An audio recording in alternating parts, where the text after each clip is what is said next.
দীর্ঘ পর্যায় সারণীর তৃতীয় পর্যায়ের শেষ মৌল কোনটা? তৃতীয় পর্যায়ে সব থেকে শেষে কোন মৌলগুলো থাকে? নিষ্ক্রিয় গ্যাস কোনটা থাকে? Argon, D. নিচের মৌলগুলির মধ্যে কোন মৌলটির তড়িৎ ঋণাত্মকতা সর্বোচ্চ?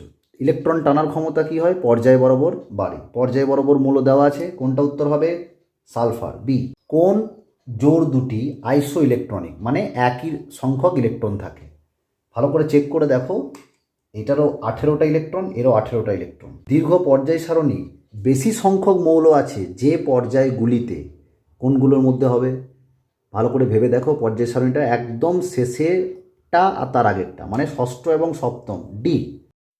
পর্যায় সারণীর 17 নম্বর গ্রুপের মৌলদের কি বলা হয়? হ্যালোজেন। পর্যায় সারণীর কোন মৌলকে দুষ্টু মৌল বলা হয়?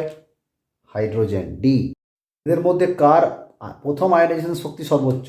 সেটা হলো হিলিয়াম।